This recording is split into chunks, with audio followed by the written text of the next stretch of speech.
trying to help Airo be a platform even for some of like the, kind of small family farms from the Emerald Triangle that I used to work with in some of my former roles in cannabis, just helping them to connect into different categories and expand their brands beyond flower, beyond pre-rolls in a way that they can actually like afford to do. And they're the ones that need the most help. Yes. Let's be honest with us.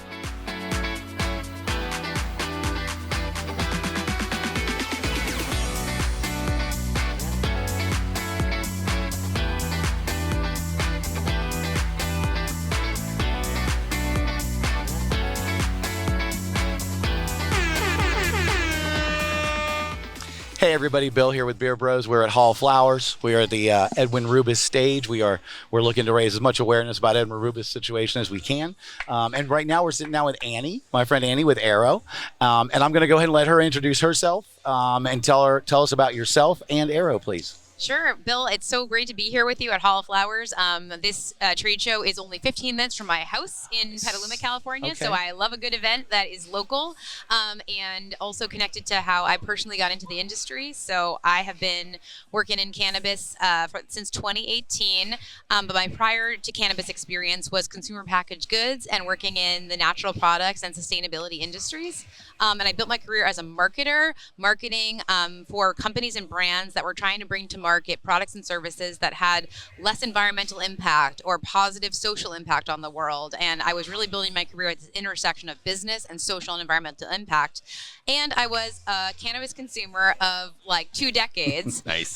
And so in 2018, when the legal industry for rec was really developing in California, as someone who's living in Sonoma County, California, kind of at this gateway to the Emerald Triangle, I felt like I had this opportunity to contribute my MBA and my business experience to hopefully building this new industry in a way that it could maintain its culture and some of the things that made it so unique as a traditional market and kind of legacy industry, but that I could possibly use my business experience and my knowledge and connections from having kind of grown up in the East Coast in a very kind of a different culture to Northern California cannabis to help kind of bridge those worlds. Yeah. So I am currently head of marketing for Airo Brands, and we are a multi-state and soon-to-be international vape platform. We're distributed in 24 U.S. states and Puerto Rico for THC products on medical and recreational markets, and soon to be in Australia, Germany, Switzerland, Luxembourg, and a few other European countries with both THC and CBD products. This is what we're best known for. Our vape platform is a battery and a cartridge proprietary system, and we are the intellectual property as well as the brand development and the sales and the marketing.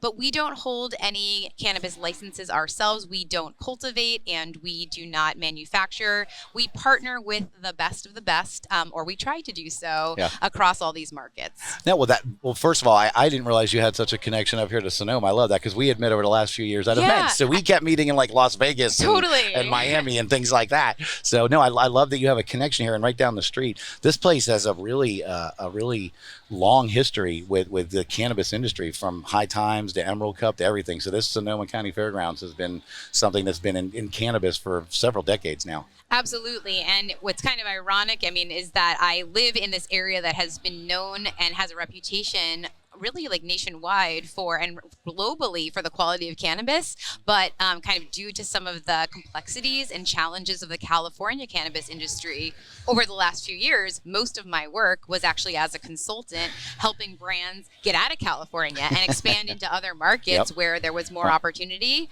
or maybe like there were newer markets, and so they could get early there. And that was kind of how I came to connect with Airo.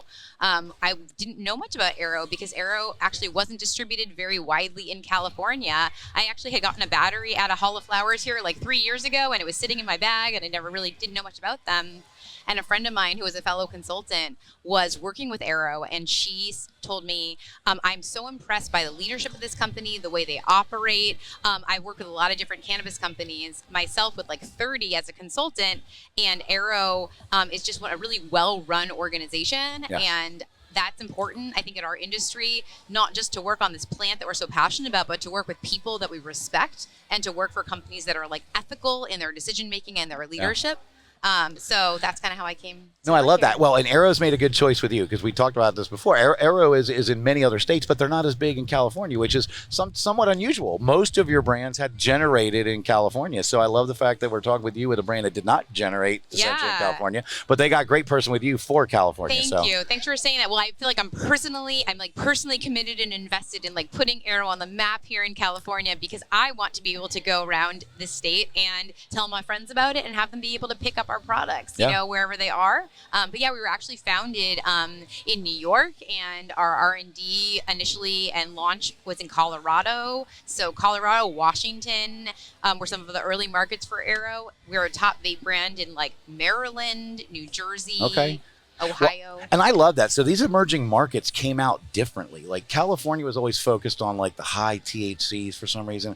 These newer medical markets, they're concerned about different terps, different cannabinoids, because they don't actually get to see the product. They never got to see the product. It was always a package. Yes. And so they had to rely on the data that they were getting on the package as to what was in it. Yes. And so that I'm sure plays in with you guys well, because now you have people looking at the products. And so totally, especially in these medical markets as well, where like you have consumers who are either they're new to cannabis, they're new to the category, or they're seeking it for specific medical purposes. And so like discretion is important. Yep.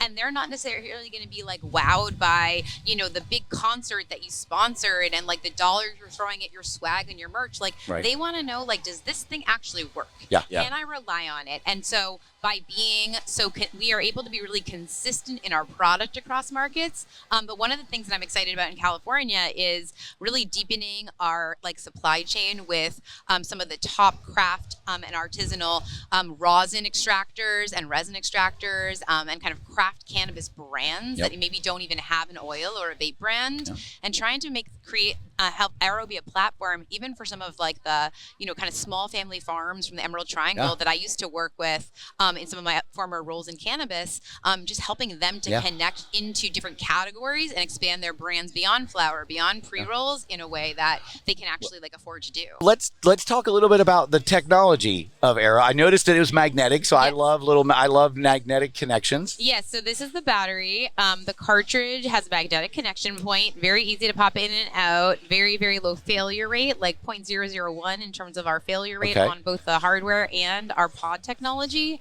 And then this is our cartridge. This one is specifically designed for live resin. So this is a collab with Eel River Organics. Okay. But then I've also got here with me this rosin pod, which is similar, but you can see that it's a different color. So you know that this one's for your rosin, and this is a collab with Jetty.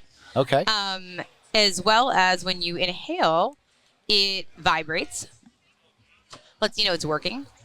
And it also serves to kind of move around the oil a little bit, so it has a lower clog rate. And then lots of vapes these days are not circular like your typical 510 thread, but I do appreciate that I leave it on my nightstand at night and it doesn't roll off. And it's just like minor things that like people might not think of if they're not a daily cannabis consumer who's like reaching around at night while you can't sleep in the middle of the night. Well, I actually love you said that. I have consumed cannabis since 1984. And I had never thought about having something that wasn't round so it doesn't roll. That's actually super cool. Yeah. And I like the way the cart goes actually down in it. Yes. Because one of the issues you had early on was that they'd be in your pocket or something, and there was that was that break point. It would break off. Yeah. And so you guys solved several problems, the rolling and the breaking in your pocket part. And we're going to be coming out in 2025 with our next generation of Airo technology, our 2.0 platform, going to be more powerful, bigger clouds, higher, more efficient, effective dosing. So a new cartridge and pod, that's what we call these, design. And then we partner with C-Cell on some of our product development and R&D. Okay. So we are going to be coming out with our next generation of this Airo Pro, and then a few other technical partners that we work with. We also got an all-in-one that is available now in a handful of markets and will be coming out in California as well. Excellent. Yeah. Well, let everybody know where they can find you and Airo, both on social media and online, please. Great. So I'm Annie Davis, and you can find me on LinkedIn, Annie Davis, or Instagram, AnnieStar24, or Airo, airobrands.com, and at Airo Brands. Or anytime you're in Sonoma County, please hit me up. I'm happy to host you and show you around. Excellent. Well, we appreciate you coming out, taking time to sit down with us on the Edwin Rubin stage. Yes. Edwin Rubin stage here at Hall of Flowers. And it was such an honor. And I was just thinking, Bill, that I've known you now for like a number of years. And I think this is the first time we've done like an official interview. So it was really fun. I love it. Thank you for coming on. I appreciate it so much. Thank you. And Dustin, it was so nice to chat with you too.